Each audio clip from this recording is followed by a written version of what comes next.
ایک ظالم بادشاہ کی کہانی ایک زمانے کی بات ہے۔ ایک ریاست پر ایک بادشاہ کی حکومت تھی جس کا نام انور شاہ تھا۔ وہ اپنی بے رحمی اور ظالم مزاج کی وجہ سے مشہور تھا۔ اس کی رعایا اس سے خوفزدہ رہتی تھی اور کوئی بھی اس کے سامنے بولنے کی ہمت نہیں کرتا تھا۔ بادشاہ کو اپنی طاقت پر بہت فخر تھا اور وہ اپنی ہر خواہش پوری کرنے کے لیے کسی بھی حد تک جا سکتا تھا۔ اس کی سلطنت میں ایک غریب کسان رہتا تھا جس کا نام علی تھا۔ علی ایک بہت محنتی اور ایماندار انسان تھا جو اپنی زمین پر فصلیں اگاتا تھا اور مشکل سے اپنا اور اپنے خاندان کا پیٹ پالتا تھا۔ ایک سال بارشیں نہ ہونے کی وجہ سے علی کی فصلیں تباہ ہو گئیں۔ وہ بہت پریشان تھا کیونکہ اسے بادشاہ کو لگان ادا کرنا تھا۔ اگر وہ لگان ادا نہ کر پاتا تو اسے سخت سزا ملتی۔ علی نے ہمت کر کے بادشاہ کے دربار میں جانے کا فیصلہ کیا۔ وہ بادشاہ کے سامنے پیش ہوا اور اپنا دکھ بیان کیا۔ اے بادشاہ سلامت، اس نے کہا، اس سال بارشیں نہ ہونے کی وجہ سے میری فصلیں تباہ ہو گئی ہیں۔ میں آپ سے لگان میں چھوٹ کی درخواست کرتا ہوں۔ بادشاہ، جو اپنی سنگ دلی کے لیے جانا جاتا تھا، علی کی بات سن کر غصے میں آ گیا۔ تمہاری ہمت کیسے ہوئی کہ تم مجھ سے کچھ مانگو؟ اس نے گرجتے ہوئے کہا۔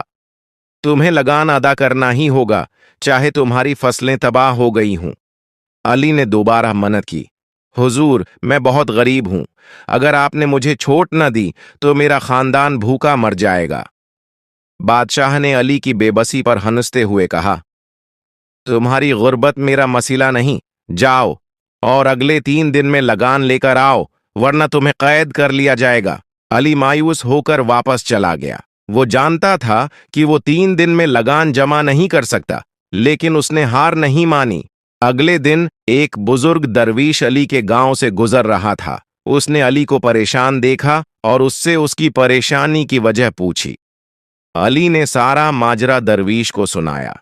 درویش نے مسکراتے ہوئے کہا، فکر نہ کرو، اللہ سب دیکھ رہا ہے۔ جاؤ اور بادشاہ سے کہو کہ تم اس شرط پر لگان ادا کرنے کے لیے تیار ہو کہ وہ خود اپنے ہاتھ سے تمہارے کھیت میں ہل چلائے۔ علی حیران ہو کر درویش کی طرف دیکھنے لگا۔ یہ کیسے ممکن ہے؟ بادشاہ ایسا کبھی نہیں کرے گا۔ درویش نے اسے تسلی دیتے ہوئے کہا، تم بس جا کر اس سے کہو، پھر دیکھو کیا ہوتا ہے۔ علی نے درویش کی بات مان لی اور اگلے دن پھر بادشاہ کے دربار میں حاضر ہوا۔ اس نے بادشاہ سے کہا، حضور، میں آپ کو لگان دینے کے لیے تیار ہوں، لیکن میری ایک شرط ہے۔ بادشاہ غصے سے بولا، تم ایک غریب کسان ہو اور مجھ سے شرط لگا رہے ہو، بولو کیا شرط ہے؟ علی نے جواب دیا، میری شرط یہ ہے کہ آپ اپنے ہاتھوں سے میرے کھیت میں ہل چلائیں۔ بادشاہ کو بہت غصہ آیا، لیکن دربار میں موجود لوگوں کی موجودگی کی وجہ سے وہ خاموش ہو گیا۔ اس نے سوچا کہ ایک غریب کسان کی شرط مان کر وہ اس کا مذاق اڑا سکتا ہے۔ ٹھیک ہے، بادشاہ نے کہا، میں تمہاری شرط مانتا ہوں، لیکن اگر تم جھوٹ بول رہے ہو تو تمہیں سخت سزا دی جائے گی۔ اگلے دن بادشاہ اپنے سپاہیوں کے ساتھ علی کے کھیت میں پہنچا۔ بادشاہ نے کسان کا ہل پکڑا اور ہل چلانا شروع کیا۔ جیسے ہی اس نے مٹی میں ہل چلایا، ہل زمین میں پھنس گیا۔ بادشاہ نے زور لگایا، لیکن ہل نہیں نکلا۔ اس نے دوبارہ کوشش کی، لیکن ہل اپنی جگہ سے نہیں ہلا۔ بادشاہ پسینے میں شرابور ہو گیا اور تھک کر بیٹھ گیا۔ بادشاہ کو اپنی بے بسی کا احساس ہوا۔ محسوس ہوا کہ وہ صرف اپنی دولت اور طاقت کی وجہ سے بڑا سمجھتا تھا، لیکن اصلی محنت کی قدر اسے آج پتہ چلی۔ اسے اپنی بے رحمی پر شرمندگی ہوئی اور اس نے محسوس کیا کہ ایک کسان کی محنت کتنی مشکل ہوتی ہے۔ اس لمحے بادشاہ کا دل بدل گیا۔